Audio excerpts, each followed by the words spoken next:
everybody? This is Masaki coming to you from State 483, and today we're going to talk about the ultimate event of State of Survival, which is called State versus State. State versus State is just like Capital Clash, except you're not fighting among your entire state. You're fighting from one state to another state, so it's actually really, really cool. And this event actually spans over about a whole week. So if you are familiar with the events such as like State Survival of the Fittest, SOTF, then basically State versus State starts then and culminates in the end with a fight for the capital, just like you normally would have for a Capital Clash. Okay, so let's talk about it. What is State versus State?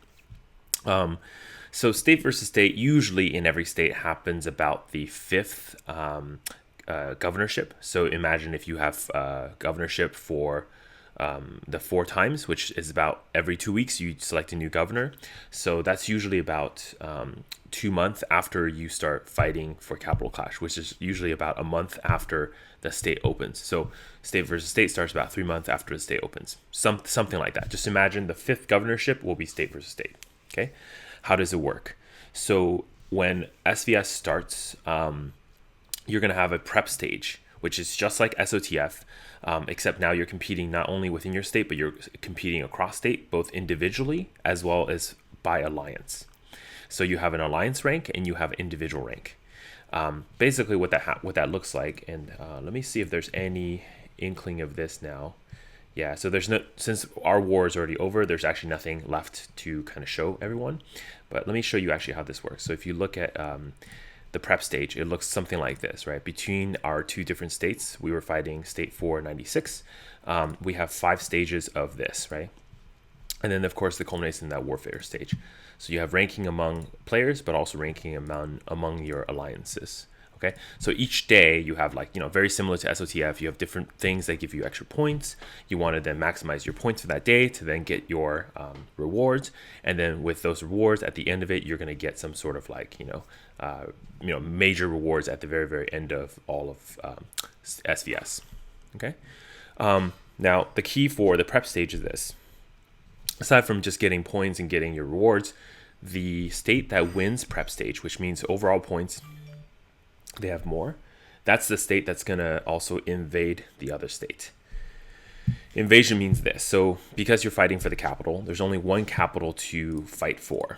So the invading state would actually come and fight at the defending state's capital. So in our case, we were actually being invaded. So the enemy alliance actually came to fight at our capital. And then so we had our war here. Okay. What that means is that basically if you win prep stage, you actually have a chance to kind of get a lot of good rewards if you then continue on to win the capital, right? Obviously, we defended our capital, so we prevented 496 from getting those rewards. But normally if they win, they would actually get really, really nice buffs, everything. We'll talk about that at the end of the video.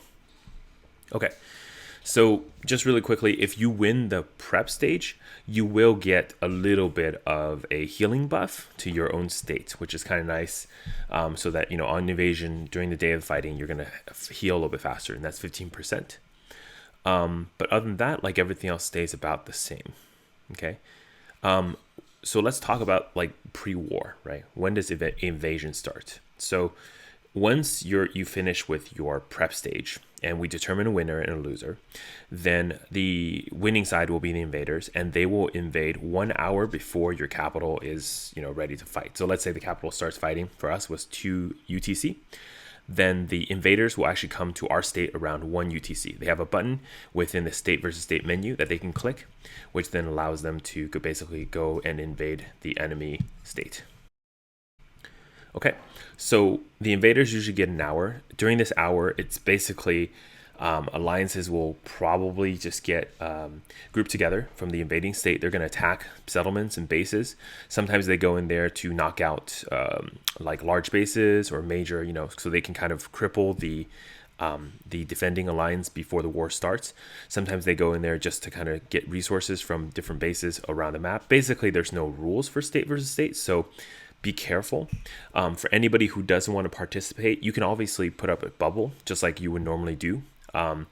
And Contrary to some rumor or belief, the bubble doesn't drop right when the invading state happens or comes over. They actually just stay on forever. So basically, if you think about it, you're going to be able to just bubble and then stay bubbled for the entire time. In fact, right when the invading alliances come over, the game actually gives you a 24-hour bubble, which you can just apply. And if you do that, then pretty much you'll skip the entire event. You under a bubble, remember, you can still reinforce other people, but by and large, you can't fight for the capital. You can't fight towers. You can definitely not scout or attack settlements. So just be aware of that. If you break a bubble, you can't apply another bubble for 30 minutes. So that's actually really key. So don't break bubbles unless you're sure what you're doing. Okay. All right, so let's talk about the battle day. So on the day of the battle, really work with your state, right? What that means is that you're going to have to work with communicating with everybody.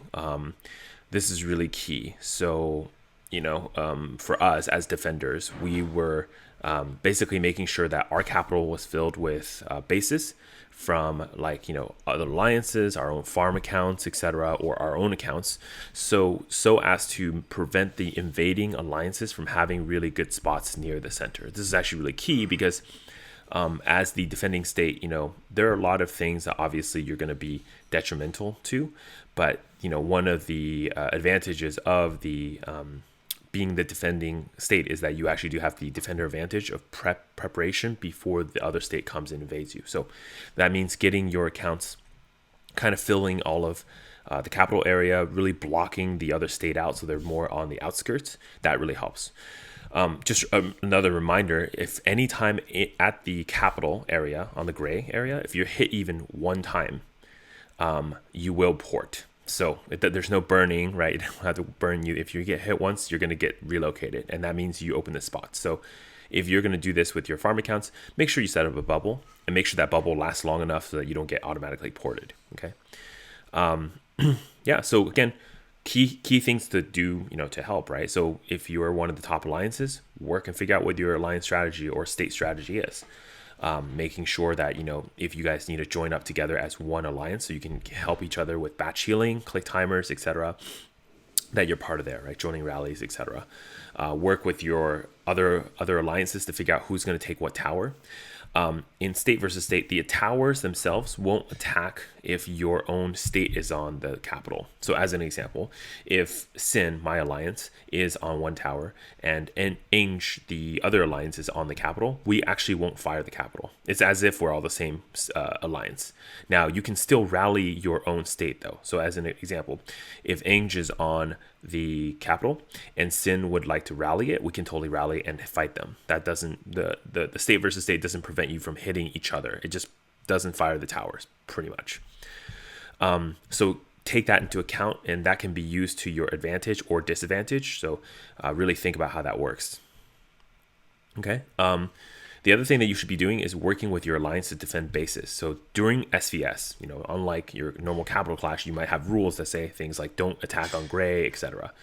Well, capital clash really doesn't have any rules, and part of the reason is being you're never going to see these people again. So honestly, if you get into negotiation with the other state about rules, I would not agree with any rules. And the reason is because you're probably never going to see these people again. There's no way to uphold these rules if someone breaks the rules. So it's really not something that's going to be beneficial for you to kind of put yourself at a disadvantage agreeing to a rule that may hurt you in the long run. My recommendation, assume there's no rules. Assume that they're going to do whatever they need to do to win. Assume that you should be doing whatever you need to do to win. That includes sometimes attacking settlements, right? So let's say if your top player is sitting on the capital and they know this, they're going to hit your top player settlement. Because if they can knock him out, cripples troops, send him out from a really nice spot near the capital, that might be super beneficial for them as well. So some things to kind of think about for this event, because that's going to be a key part. So what you should be doing is watching those lines, especially because if it's your top player, they're not going to send a solo because that might not actually win, right? Defense is very powerful in this game. But if they start rallying your top player, you should really think about, defending your top player and getting the right troops in there to kind of defend. It's not about sending your T1s and T2s, right? You got to win that fight. You only have one chance. If they lose, they get ported. So you got to send your best troops. The defending player also has to kind of manage both things, right? They're managing the capital at the same time as they're managing Alliance chat Discord, as well as now defending from another rally. So help each other, right? Defend each other's bases. Yeah, again, just make sure before the invasion happens. So remember, there's a 1 hour time before the fight actually starts. But before the actual total invasion happens, I would really go and, notify all of the people like around, everywhere in the lower alliances. Just make sure the strategy is kind of set up days before the actual war. And the idea is then that makes it so that you can get all the bases around the capital, whatever smaller alliance is going to do. If they can share resources, this is another really good way to do things. I'll for example, personally, I went into state versus state, and I'm like top like 50 player.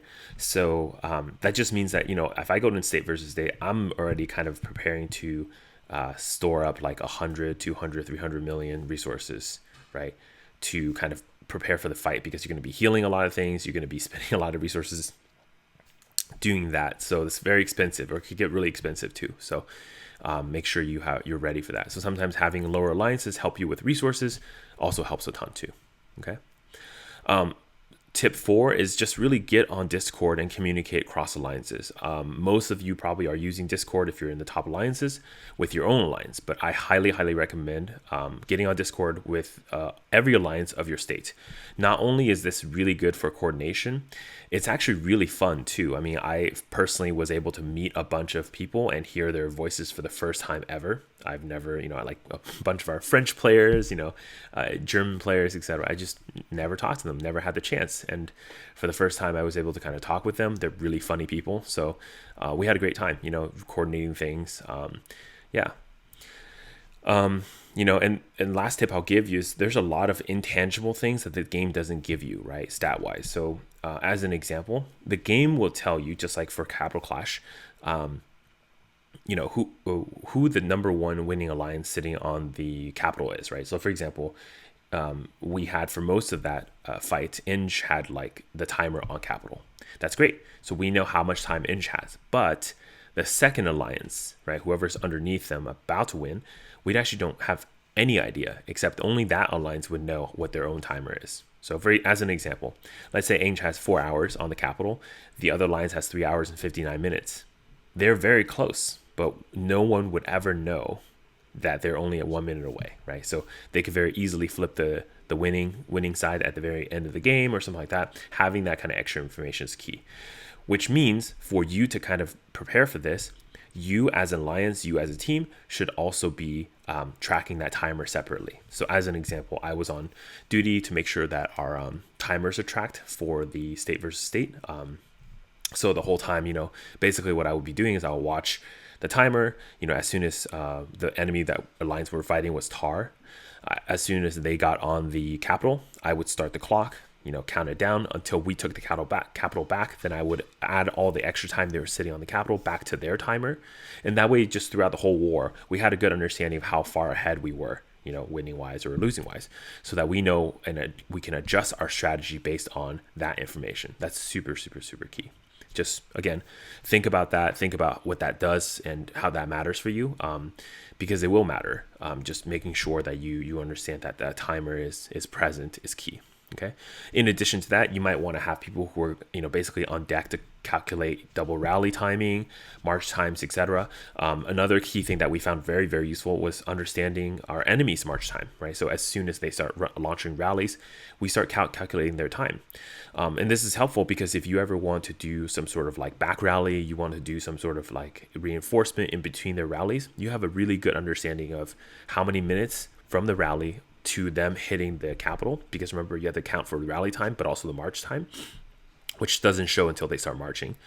And that helps a ton too. So that, for example, towards the end of the fight, we had their timer down so easily that we knew when 2 rallies were started that they weren't going to hit at the same time. And we could time rallies in between where, we can have them hit us. We can then send in our troops just in between the second rally, right? These kind of things are possible if you start counting these times that the game that really just doesn't give you, right, that information. And this is all compounded by the fact that, remember, if you're fighting state versus state or capital clash, all the timers are slow. So your march times, everything like that is much slower than normal. So something to think about as well. Okay, Cool. Let's talk about the post battle. So after state versus state is finished, you still get 1 hour invasion. So remember that, right? So the invading side is still in your state for 1 hour, and they could still hit bases. So again, you win the capital. I would just say bubble up, because they're probably going to start hitting some of your bases before they leave. Also remember, and this is for the invaders too, that both sides can invade. So meaning the defending side, even though they're just defending, they can actually invade your side as well. Now, the capital clash, right? The actual fighting for the capital will take place on the defending side's state. But there's nothing preventing like this other state from invading your state. So something to think about as well for that. Okay, so after the battle, so after the whole entire war is done, you're going to have something called the recovery phase, right? So what that looks like is it lasts about another day, and basically replaces your capital clash menu. So what happens here is there's this troop revival screen that gets replaced. What you need to do then is you click on troop revival, and you'll notice that basically some troops that were dead are still here. So I'll kind of explain that a little bit. As normally, we've explained in the past, wounded troops go to your hospital until your hospital is full, right? Then whatever troops are lost beyond that go to enlist, right? But that's only a portion. So remember, enlistment gets you back about 70% of your troops. You're going to permanently lose about 30% on enlistment. Then beyond that, so the 30% that's lost from state versus state only, you have an extra chance to then recover 90% of that. So effectively, you're only going to lose about like basically 3% of your troops throughout the entire war. So that's really, really, really great. So just kind of be aware of that. So how do you actually get to 90%? This menu, when you first click into it, will have 30% troop revival rate. That means every troop that's beyond enlistment, they were just going to get lost permanently. You now have a chance to immediately recover 30% of them. In addition to that, you can purchase revival kits. There's basically, you have a limit of 10 of them. So they kind of start at 50 caps and they kind of increase in caps. Majority of the time, it is worth it to purchase these because, caps, if you trade for troops, especially troops that are high tier, it's pretty worth it, right? And the more troops you lose, the more worth it this revival kit becomes. Okay. The other thing too is that you can request assistance from the other alliances, which means basically if you click on this button, you can actually request for assistance from your own alliance or from any member of your alliance. They can give you up to 10 tickets each, and the tickets will increase your recovery by 2% each. So basically, you can get up to 50% from your allies, 10% purchasable, and 30% given to you by the game, adding up to 90. So you can then recover 90% of your troops. And if you look at what I'm doing here, as an example, like I'm probably losing about 3,000 troops total. Okay, let's talk about some other things you get if you win. So if you're the winning state, if you win prep stage, basically then you get into, you're going to have a guarantee for your governorship, right? So what that means is that as governors, you basically have everything available to you that's, as your governor. In addition, if you then win the actual war stage, no matter which side, your rewards are doubled as well. So if you look at here, you have your different packs. All these packs are doubled, okay? Your buffs for the state are also doubled as well. So if you look at, like, for example, you have like your construction buffs, your research buffs, etc. all are increased by about 50%. So like these are normally 10% buffs, they're now 15%. So that's really helpful too. So in some ways, it's actually better to be a defending state for state versus state because you're going to get better buffs at the end of it too. This also includes your honors. So if you look through all your honors, all these honors are buffed about 50%. So these are normally 10%, honors. They're now 15%, right? As an example, you look at all these pieces, they're like that as well, okay? On an individual level, you're going to have rewards that look like this. So remember, as a state versus state, you're going to have rewards that you can then just directly have for the actual events. As an example, if you see, here we go, the rewards. Prep stage has their own rewards, but warfare stage, you're going to get rewards like this, which is actually super helpful because then you get a lot of frags, you get Zoe frags, you get this, nice warfare skin, those kind of things that you can get as basically, however or wherever you rank for your state specifically, okay? In addition to that, you're going to get coins that you can then individually exchange within the state warfare menu. These rewards here are exclusive for the winners, so only the winners can use their coins for this. You can, for example, buy your March skin. You can buy some plasma, some like, so I would highly recommend just buying all of these, right? Make sure at least you buy the plasma, buy your legendary hero fragments, because these are worth it. And then I spend the rest on some speed ups, maybe some specific like training speed and those kind of things too. Okay. But basically that's about it. Oh yeah, one thing to cover. So let's say there's a couple cases here that changes things. If you win your prep stage and you lose the attacking stage, nothing really happens. It's more like you just won capital again. Whoever was on capital will retain capital. They're going to be able to elect a new governor just like that. If you are a state that lost your prep stage, meaning you're getting invaded, and you lose the actual SVS, you will not have a governor for that round. So that's actually pretty detrimental. So you will lose all the state buffs, you will lose all the honors and packs, etc. So that's actually pretty key to remember. That's pretty much it. State versus state is such a massive event. I'm sure I've missed so many different things already. But as much as possible, I try to give all this information to you. So honestly, just like every single time, if you found this information helpful, comment, like, and subscribe. Let me know what I've missed. I will try to kind of cover that and maybe in addendum videos in the future. But as always, this is Masaki from State 483. You stay classy.